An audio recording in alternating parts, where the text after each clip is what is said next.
Déclaration de l'OIT relative aux principes et droits fondamentaux au travail et son suivi adopté par la Conférence internationale du travail à sa 86e session, Genève, 18 juin 1998, annexe révisée le 15 juin 2010. Attendu que la création de l'OIT procédait de la conviction que la justice sociale est essentielle pour assurer une paix universelle et durable. Attendu que la croissance économique est essentielle mais n'est pas suffisante pour assurer l'équité, le progrès social et l'éradication de la pauvreté, et que cela confirme la nécessité pour l'OIT de promouvoir des politiques sociales solides, la justice et des institutions démocratiques. Attendu que l'OIT se doit donc plus que jamais de mobiliser l'ensemble de ses moyens d'action normative, de coopération technique et de recherche dans tous les domaines de sa compétence, en particulier l'emploi, la formation professionnelle et les conditions de travail, pour faire en sorte que, dans le cadre d'une stratégie globale de développement économique et social, les politiques économiques et sociales se renforcent mutuellement en vue d'instaurer un développement large et durable. Attendu que l'OIT doit porter une attention spéciale aux problèmes des personnes ayant des besoins sociaux particuliers, notamment les chômeurs et les travailleurs MPS. Mobiliser et encourager les efforts nationaux,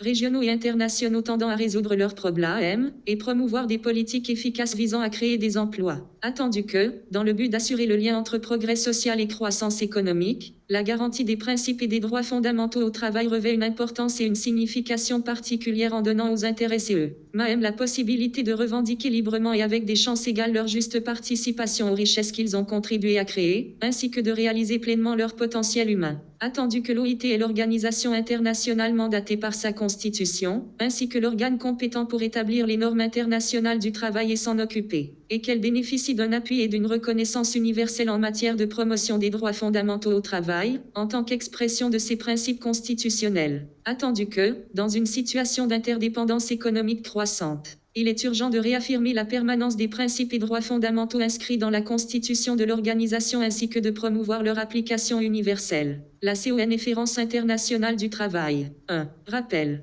A. Qu'en adhérant librement à l'OIT, l'ensemble de ses membres ont accepté les principes et droits énoncés dans sa constitution et dans la déclaration de Philadelphie, et se sont engagés à travailler à la réalisation des objectifs d'ensemble de l'organisation, dans toute la mesure de leurs moyens et de leurs spécificités. B.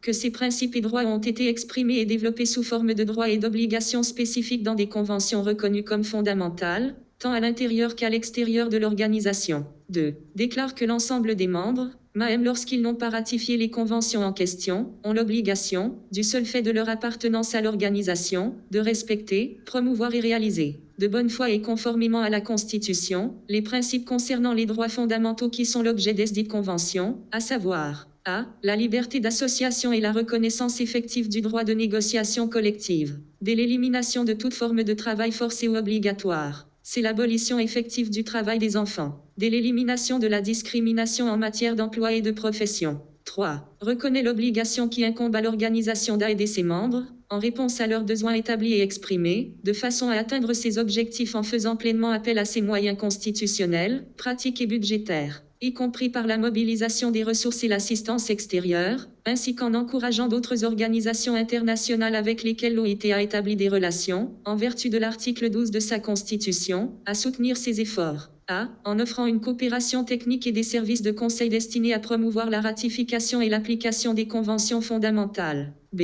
En assistant ceux de ses membres qui ne sont pas encore en mesure de ratifier l'ensemble ou certaines de ces conventions dans leurs efforts pour respecter, promouvoir et réaliser les principes concernant les droits fondamentaux qui sont l'objet desdites conventions. C. En aidant ses membres dans leurs efforts pour instaurer un climat propice au développement économique et social. 4. Décide que, pour donner plein effet à la présente déclaration, un mécanisme de suivi promotionnel, crédible et efficace sera mis en œuvre conformément aux modalités précisées dans l'annexe ci-jointe, qui sera considéré comme faisant partie intégrante de la présente déclaration. 5. Souligne que les normes du travail ne pourront servir à des fins commerciales protectionnistes et que rien dans la présente déclaration et son suivi ne pourra être invoqué ni servir à pareille fin. En outre, l'avantage comparatif d'un quelconque pays ne pourra, en aucune FACCDIN, à être mis en cause du fait de la présente déclaration et son suivi. En foi de quoi ont apposé leur signature, ce 19e jour de juin 1998. Le président de la conférence, Jean-Jacques Oechelin. Le directeur général du Bureau international du travail, Michel Hansen.